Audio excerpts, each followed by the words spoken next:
Hi there.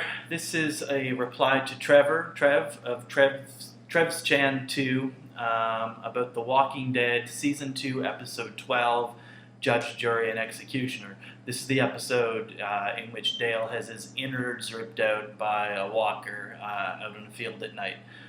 Before I make my reply in earnest, I just want to say to Trev, this isn't an attempt to slag you or say that you're wrong in your interpretation or whatever. I actually really like your reviews, your videos. I too am an MMA fan. But I think sometimes you're a little bit too literal in your interpretations. So I just want to add a few kind of interpretive glosses to some of the things you said in your review of Season 2, Episode 12. View this as a supplement, not a correction or a kind of erasure of anything it is that you had to say. The argument I want to make here is that if you look at what happened in that episode on a less literal level and a more kind of symbolic and thematic level, actually some of the things make a little more sense than maybe you thought.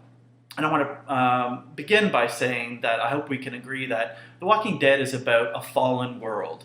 And probably the best example in Western Judeo-Christian culture of a fallen world is the world after Eve and Adam and Eve eat the apple in the Garden of Eden, which I think was actually an apricot or a pear or something.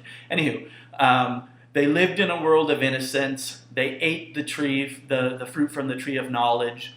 They now had experience of what it meant to be something other than innocent, right? So they cover themselves up because they're ashamed of their bodies. And once they enter that world of experience, so goes the Judeo-Christian myth, once they enter that world of experience, they can die, they can be corrupt, there can be warfare, death, all of these sorts of things. So I just want to say that at the beginning, that The Walking Dead is about a fallen world. Of course, it's already somewhat fallen at the very beginning of the series, right? It's a world in which Rick can get shot.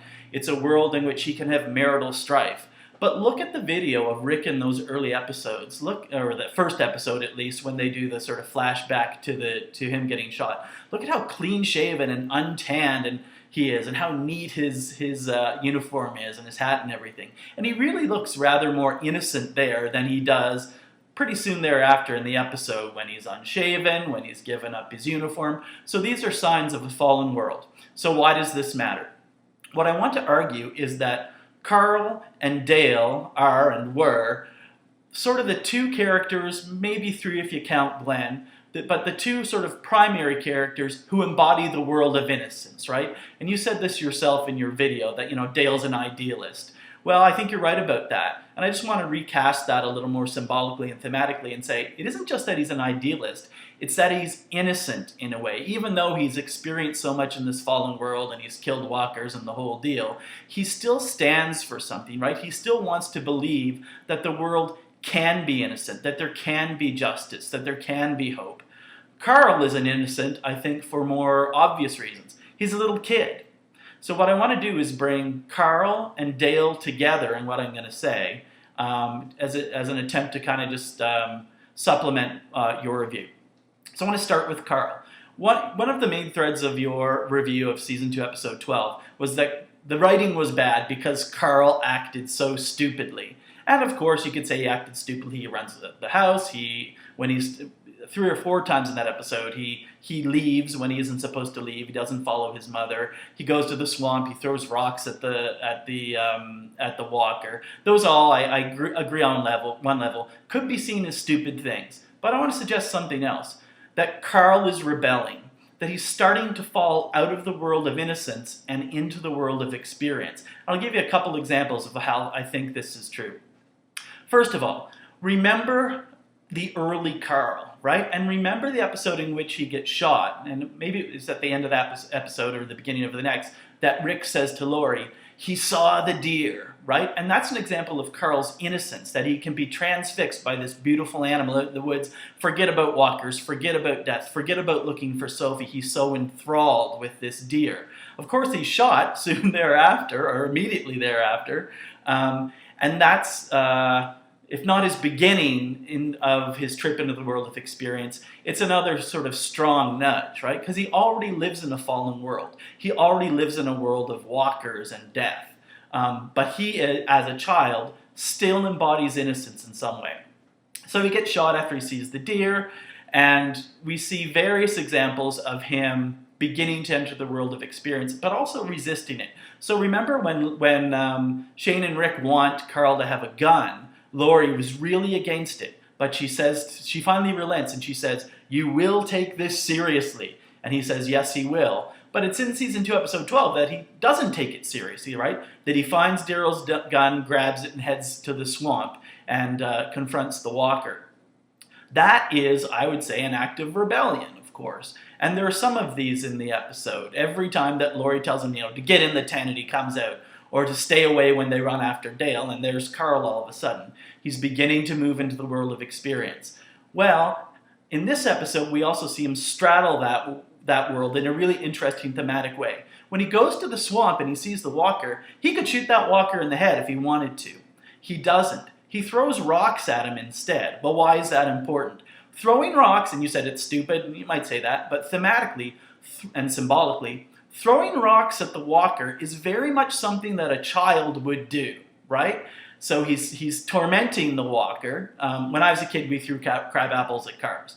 He throws rocks at a walker. Still an act that puts him kind of on the fence between innocence and experience. Because he has the gun, he doesn't shoot the walker. So we can say about Carl that he at least partly has maintained his innocence. By the end of the episode, of course, when he looks at Dale having been ripped apart by the walker, he knows that he sort of led to the farm in a way. Not in a way, he did.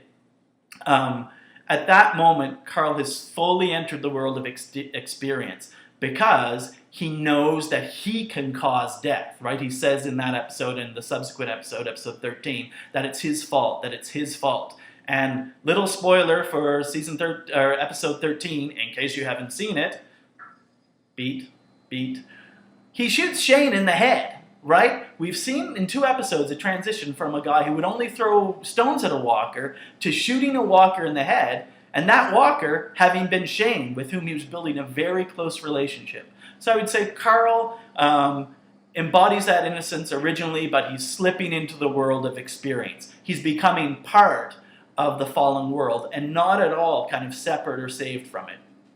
Your second argument was about Dale. And you said, you wondered, does he commit suicide? And I don't think that you ever got beyond the speculation about that. But I would suggest that he doesn't intend to commit suicide, and that even if he does, it doesn't matter really here what goes on so much at a literal level. And one of the things that makes Walking Dead a really good program is that it isn't just literal. Like Friends or Frasier, those are really really crappy TV shows because there was nothing going on beyond the recycled laughs and the literal level of the show. The Walking Dead is really well written. As you said, it's well acted, it's well lit. The atmosphere is great. Everything about this show, frankly, is great. Even Laurie, although you hate her. But one of the things that makes it great is that the narrative, the writing, is actually, I think, deeper than you give it credit for. It's literary in a way. So Dale wanders out in the field, sees the cow, gets pulled apart by the walker. Has he committed suicide? I would say no. Think about what Dale did in this episode. Like Carl, Dale was a character who was trying to hold on to innocence, who was sitting on that fence between the two. But more than Carl, he really tried to stay on the side of innocence, or as you said, idealism. So what does he do? He gives that impassioned speech in the house where he's trying to get people on his side so that they won't kill Randall, right? And one of the things that he says is, I don't want to live in a world where there's no justice and no law. And I can't remember the exact words, but he says, I can't live in a world like that. I won't. Now, that's what we call foreshadowing, right? Because not long thereafter, he no longer lives in that world because he's been killed. Now you could say, I suppose you could argue that after having said, I won't live in a world like that, that's his decision to commit suicide. I would say no, that's too literal. That if you think about that thematically, what's really going on is that there's a kind of predictive thematic thing going on there, foreshadowing. Here's Carl who says he can't be part of this fallen world, who soon thereafter confirms that when he's killed by the walker that Carl has led to the has led to the farm unwittingly. And I just got to check my notes here. I thought there was something else I wanted to say. Not committing suicide. I think that's about it. Except for just this, I want to reiterate this, that in this episode and the subsequent episode, season 13, what we really see is Carl undergoing something quite natural for his age. You call it acting stupidly. I call it acting like a kid who's beginning to rebel against his parents, rebel particularly against his mother. And of course, his turning to Shane is a really good example of that. When he turns to Shane to tell him about what's happened with the walker before he talks to his father about it, right? Shane is, of course, of these characters, of the ones who are alive and not walkers, he was, at least, perhaps most the embodiment of the fallen world. And that Carl goes to him first, suggests in collaboration with the other things I've mentioned, the shooting of Shane, the drawing of the zombie here, the rebellion, these things. And remember Carl telling his dad to shoot Randall in the barn. That's another slide down that slope. But Carl really is an innocent character who's beginning to rebel, who's beginning to enter the world of experience. You'd have to say by the end of season 2, episode 13, when he's shot Shane, you have to say he's now fully entered that world of experience, that fallen world. Just want to finish by saying I haven't read the comics at all, so maybe it's easier for me to approach the episodes than it is for you without kind of having them tainted by what's gone on before. I know nothing about the comic. I don't want to know anything about the comic. Comic, I don't know, I was going to say something else, but now I forget. Anyhow, the other thing is I've never made a YouTube video before in my life. And the reason that I reply, Trev, isn't to slag you. I would just like to thank you for actually having made some videos that have made me really, really think about these episodes in this program in a way that I sort of thought about a bit, but you've really spurred me to think about it in a fuller way.